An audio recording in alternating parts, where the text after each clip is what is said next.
So we're going to take a minute and look at the unit on conic sections.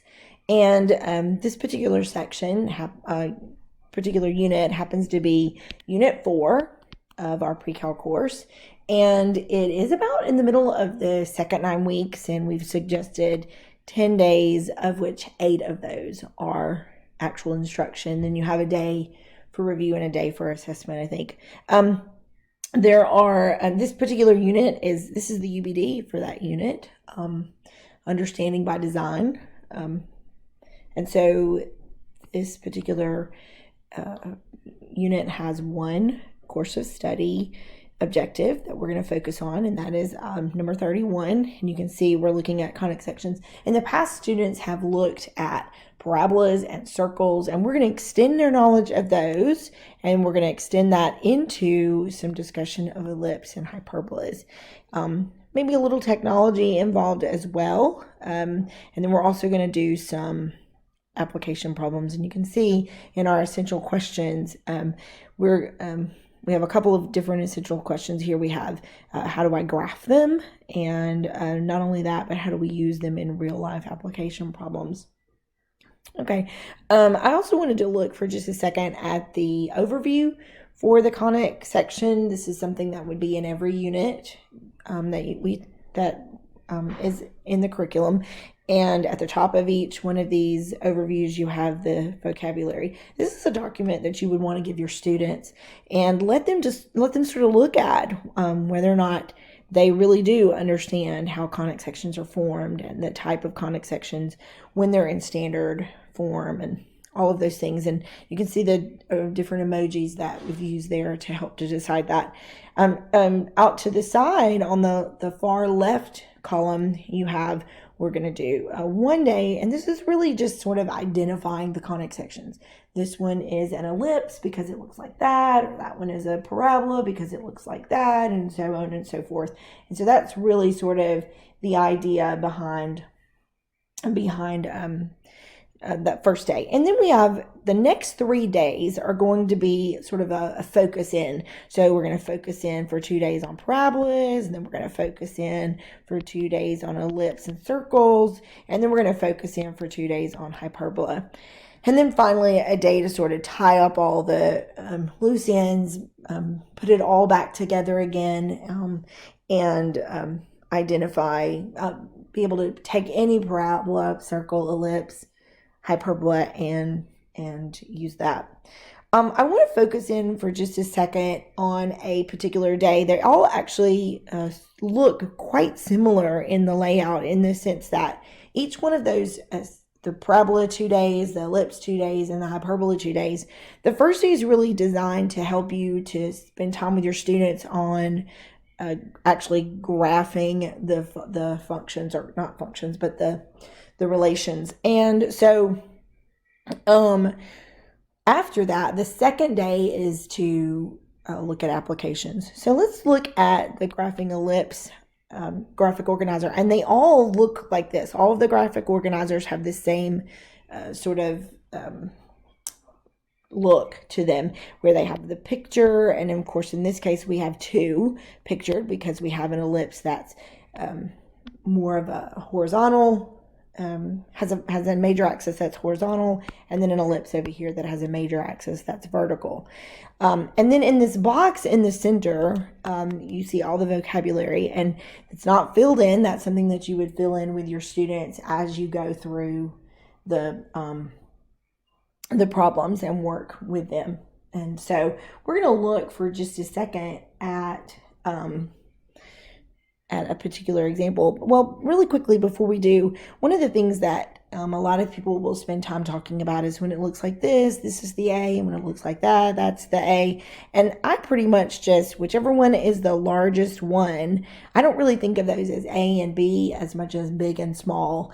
And whichever one of those numbers in that denominator that's the biggest, that's going to be your major axis. And then we can kind of go from there. And then another thing that you may want to note with your students is the length from the center to the foci. So of course that's that foci right there, and the length from the center to that.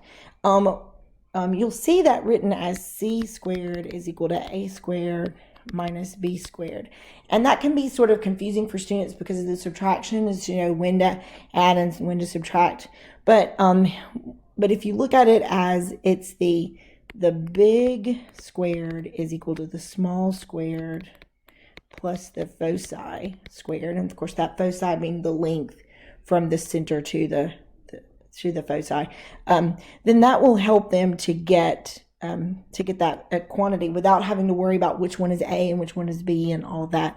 And you can see how that would come from this particular equation. Okay, I want to look at a specific example to graph, and I'm going to take this one here. And I can tell that it's an ellipse. There's a couple telltale things that we can tell. Of course, students would have done this on day 1 of the unit, and they would have noticed that, okay, I have the x and the y is squared, so it's not a parabola, and they're both positive, so it's not a hyperbola, and the coefficients of the two are not equal, so it's not a circle. So this is an ellipse, and in order to find my center and all of these other things that I need to find, I need it to be in that standard form, which is that x minus h squared over a squared plus y minus k squared over b squared is equal to 1. Of course, that 1 being really important. So in order to do that, I'm going to actually group the x's together, group the y's together, and so let's start by doing that. So 4x squared minus 8x, and then plus y squared minus 2y. And I'm going to move that constant over to the other side. And I always tell my students, you want to double check, make sure you've got all your terms. And then I'm going to complete the square in the x's and complete the square in the y's. I really like this conic section unit because it sort of gives that purpose to completing the square that students need. A lot of times they want a reason they had to learn something, and this is a good reason. But I'm going to factor out that 4. And as I do that, I'm going to leave space to complete my square. And then you don't have to factor anything out there, but I am going to leave space for that. And so to complete my square here, I'm going to take half of the b. So that's negative 2 divided by 2 is a negative 1. And I'm going to square that. So I'm going to add a 1. But what I really added was a 4. So then I'm going to add a 4 to the other side. Okay, and then half of the b again, so negative 1, square that is 1. And again, what I really added was a 1. So I'm gonna add that to both sides, clean this up a little bit. And so now what we have is 4 times x minus 1 squared plus y minus 1 squared is equal to 4. And finally, to finish this out, I want to make sure that those parentheses there have a coefficient of 1, so I'm going to divide everything by that 4, giving me x minus 1 squared plus y minus 1 squared over 4 is equal to 1. Okay, so now I'm actually really ready to get this graph. So I can see, because of the h and the k here, that my center is at 1, 1. So I go ahead and put that on, okay? And under the x is an understood 1.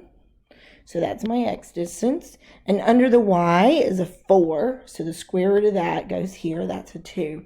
And now what I'm going to do is I'm going to just go out 1 left and right because that's my x distance. And then I'm going to go out from the center 2 up and down. So that goes like that. That's my vertical distance. And it becomes quite apparent when you do that without having to figure out what's A and what's B and all of those things, that this is an ellipse with a major axis that's vertical. Not drawn very well, but nevertheless. And so a lot of times I'll go ahead and actually do the graph and then figure out the vertices because they're really obviously, they're sitting right there on the picture here at 1, 3 and 1, negative 1. But you can get those simply by taking your center point. And you can see the vertices are the endpoints on the major axis. And so I'm going to be moving vertically. So my x-axis value will stay the same. And I'm going to take the y value and add 2 to the y value and then subtract 2 from the y value. And you can see that's how I get that 1, 3, and 1, negative 1, sort of analytically, if you will. Right? And then I'm going to find the foci. Now remember, the foci are those little points right here. And we said to get those, we could go big squared is small squared plus the foci squared. Okay, so big squared, that's going to be 4.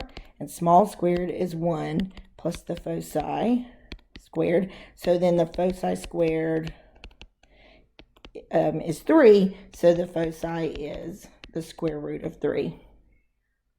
And that's technically plus or minus, right? So again, the foci are along the major axis, so they're going to be 1, and then I'm going to take the center point, and I'm going to add the square root of 3, and I'm going to subtract the square root of 3. So those will be my foci for that particular ellipse. And so there's all the important points that I might need to know about an ellipse and all of that. So that would be the kind of thing that you might do on day 1. Of course, that would have been later in the day of day 1. But then the next day, you may want to think about some application problems. And so I want to look at this particular application problem here using ellipse. So we have 2 girls that are standing in a whispering gallery that's shaped like a semi-elliptical arch. So let's see.